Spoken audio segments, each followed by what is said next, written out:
So Jess, over the years of speaking, thousands of crowds, what are the main questions that event planners and leaders come to you with asking? You would not believe the main questions they have. They're really not that many.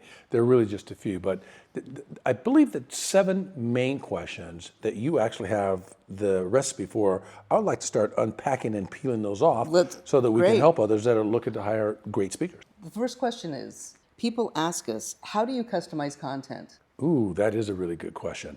The best way that we like to customize content is the first thing we like to do is we like to meet with those decision makers, those leaders in those organizations or companies or associations that we're working with. So we like to get a chance to get to know them. So we will do research on them first, whatever research we can pull together, whether it's on the internet or social media or whatever that looks like.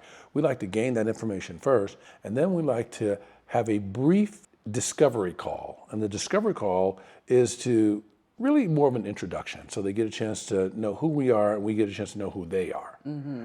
And from there, we like to set up, following that discovery call, is a special call that allows us to peel back the layers for sure to determine what it is they want. Okay. One amazing key message I want to make sure you understand and you understand is that pre-event questionnaire is everything, because it allows us to determine if we are a good fit. Because if we're not a good fit for you, there's no need in us taking on the assignment. Sure. So that's also what that pre-event questionnaire does. And the really cool thing is regardless of who it is that we connect with to use our best speaking abilities, we never do the same keynote workshop twice, even if it's on the same subject matter for the same client. Why do you think that is? In fact, I'll never forget, somebody said, you know what I like most about you, Jess, is you did not give us a vanilla presentation. that was in Canada, actually. And boy, I liked the way you did that too, because he spoke Canadian and French Canadian. Right. He says, what I like best about this is you did not deliver a vanilla presentation. That was pretty cool. Yeah, that was a pretty big group. That was a pretty good group too. So that's a good memory. I like that one. Yeah. So that's exactly right. Well, shall we move on to question number 2? Yes, please. What if our audience is skeptical? How do you manage that? I like that. Skepticism doesn't bother me. If you're skeptical, that means you're being honest and truthful about how you feel about the connection. Mm-hmm. So we welcome skepticism. It doesn't bother me at all. As a matter of fact, Don Miguel Ruiz says that's the 5th agreement. Be skeptical. So skeptical is actually a good thing. It is, and what that does, it makes it not a vanilla presentation. Right. Actually, it makes it very universal and it's real. And so I welcome that. Now, if it looks like it's going to tear down the room, then I won't allow that. What I'll do with something like that is I'll let them speak their piece, and instead of me going point counterpoint, what I like to do with that, Lisa, is I like to let them know that there'll be another time where we can really pick this up and really dig deeper on this. So I put that in a little bit of a holding pattern. Can you tell me an exact example of where you moved a room and who it was? Yeah, I think one that really comes to mind would be, I would say we were dealing with let's say MGM Resorts International. Okay. And the senior leader was looking to get his room turned around. And we actually color-coded them. We used the color code personality science, and we color-coded that entire room of leaders. And what really moved them around was when I showed them my vulnerability and what it took for me to step my game up to be the level of coach and speaker that I wanted to become, and they could do the same thing. And what that did was that enlightened for that senior leader, there were people in the room that did not belong in that room. And that workshop uncovered that. And several of those leaders below the senior vice president end up leaving shortly after that workshop. And I think that's one of your gifts, is that you really know how to read the room. That if something's not working, you will take a pause, take a break, call an exercise, and we'll readjust based on what's happening in the room. Absolutely. That's the most important part. We do what we call a you-focused perspective. We focus on you, not us. Absolutely. Moving on to question number 3, Jess. Can you really make culture change stick? See, most people never ask that question.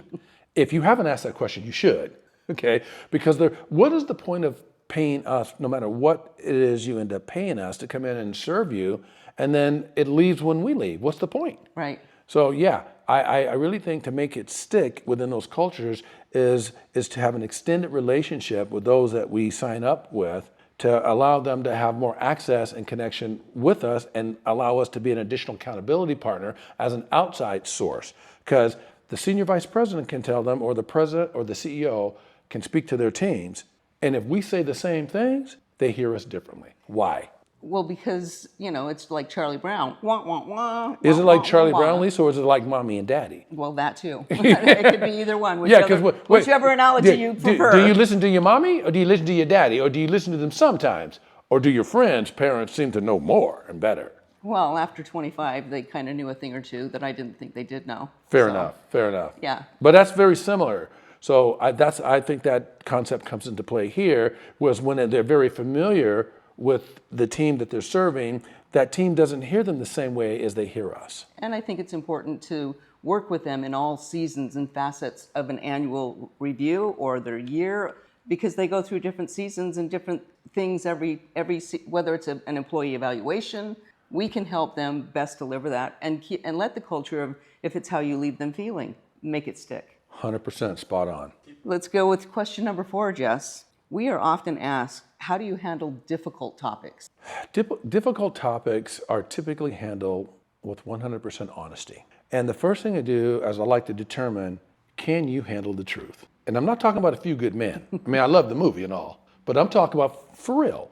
What do you think? If they can't handle the truth, how do you think I handle that then? I think that you would say, hey, if you want the answer to this, let's take it offline, so that maybe they're embarrassed around their peers, or maybe they're a white on the color code and they have to process and they don't have time to pull that answer from within.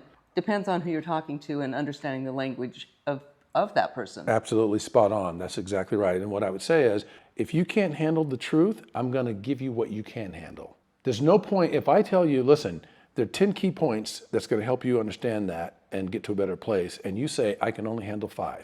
I don't give them 10. I give them the best 5 of 10. To be continued on the other 5. I'll catch you later on the other 5. Can you give an example of a tough topic that you've tackled? Toxic leadership, accountability, conflict, maybe something that was handled in a role play that was very, difficult, but you smoothed it out because they call you Mr. Butter? That's very nice of them, whoever calls me Mr. Butter. I'll say that there have been some times when I've been with, because typically we're leading from the top down. And Right. we do go from the CEO to the presidents to the senior VPs and then vice presidents and directors and staff below that too, but mostly we're at the top level and then we work down that way. Oftentimes, leaders are very, very proficient, but they may have something that they need to work on, and oftentimes the best leaders have a hard time hearing the truth about what they need to work on. So I've had situations happen where I've been instructed by the president or CEO to speak to a vice president about things that they need to change and adopt and up level, and they don't really want to hear it. So in situations like that, I let them know about as much as they're willing to take on and hear, and I save the rest of that message to be delivered in dosages over time to get them to feel more gratitude for accepting what they need to work on. Well, and something that when you say that it reminds me of is when people are sitting in a meeting and they have a look on their face when Right. they need to have more of a poker face, but Right. you can see that they're like the look on their face is giving them away Yes. of what's happening. So I think that's another thing that you need that you help people with is, hey, you need to tone down that look on your face and go to the third green and tee off or something, right? No, actually, Lisa gives a very good point here. I mean, what she's saying is that has happened on a number of cases where we've got a leader in the room that's broadcasting their disappointment or frustration or angst or whatever it is against players in the room or circumstances when it's not the right place for that. So get that look off your face. Let's see if we can put a cover on and get you to embrace and acknowledge without pushing out that animosity or that angst or any of that. So absolutely spot on, because that makes you a much better leader when you choose the best time and place for those more radical or challenging conversations. And we challenge you to become the best version of yourself. Consistently. Yes. Well said. Okay, moving on to question number 5. Let's share our backup plan. Our backup plan is we typically don't go in with a plan B. We go in with the plan A. I don't have a plan B. Do you know why I and we don't have a plan B? You shift on the fly. We shift on the fly. Shifting priorities. Come on, bring it to me. You want a piece of me? Bring it on in here. Because I am not going to create a plan B. How do I know that a plan B is going to work with this group or that group or this group or every group? But one thing I can tell you is no two events are ever the same. Ever. And there are failures. To overcome. Well, I guess they're not always failures are learning possibilities. Let me help the girl out. There are challenges that need to be overcome that would be failures if not overcome. Well said. Which was when somebody came and said, I need to take over the room, and I'm out in the room and I'm setting everything up, and I'm... So as an example to this live, so we get hired for this the company is a multi-international company, and they have an event in Las Vegas, and we're here, and we let them know we were going to come 2 hours ahead of time to set up the room, and placements on the desk and table, and audio visual, and the whole setup. And we're about 30 minutes in, and all of a sudden the executive admin comes in and says, "Okay, you guys have to leave." I said, "Excuse me?" She said, "You guys need to leave now." She said, "I need to set up for the CEO, and I have to really get things set up for him. So you guys got to get out and leave." We weren't even a fraction of the way set up. I go to Lisa. I said, "Lisa, they're telling us we have to leave." And no, Lisa, we got to go. Lisa, we got to go. I'd never been in that situation. No, she ever. couldn't believe that we have to stop. So we stopped, and we were not set up. And the event started without being set up. And so how about this? What A did we do, room full of Jess? 138 engineers we're about ready to speak to. Seriously? You try to talk to 138 engineers for 2 hours. And because we didn't get to set up properly, the sound didn't work. So that's when we called, it's time to do an exercise. So what we did early on, we had the team break up into an exercise. We gave them an exercise, and then we kept setting up the room while they were doing the exercise. Hello? There's no plan B that would have covered that. And made it look seamless. Right, 100%. And we pulled that off. And by the way, after the event was over, the full day event, that executive admin came to me and apologized for kicking us off the stage. Yes. Talk Right? about overcoming something. Come on. Really? Seriously, lady? What are you talking about? We're the keynote speaker here. Anyway, so that's a really good one. Moving to question number 6. How involved are you in the pre-event planning? Very involved. It's much like we've mentioned earlier. We like to do an introduction, connection, a discovery. We like to make sure that we send them the pre-event questionnaire, and we like to design our whole setup so we're in it top to bottom. We take full responsibility for the entire event. In other words, the lighting, the seating, the sound, the condition of the room, whether it's too hot or too cold. We like to take control of all of that, because if it's too hot, you're going to wear them out and they don't want to hear what you have to say. And if it's too cold, they're going to be freezing and they're going to be thinking about how cold it is, not about anything you're saying. So we like to be able to adjust and shift any of these metrics that need to be shifted to accommodate the audience. absolutely. You don't do that, you will fail. Because it's all in the preparation. And it's all in the preparation. And at the end of the day, if the event plan, if it fails, we always take the hit. They never talk about what they did wrong. It's talk about, well, we kind of didn't really get our team. Well, we didn't get our team because it was freezing in the room, or it was too hot in the room, or it was too cluttered in the room, or whatever the condition is. We like to manage and navigate those conditions to accommodate the audience. Absolutely. Well said. And last but not least, question 7. Okay?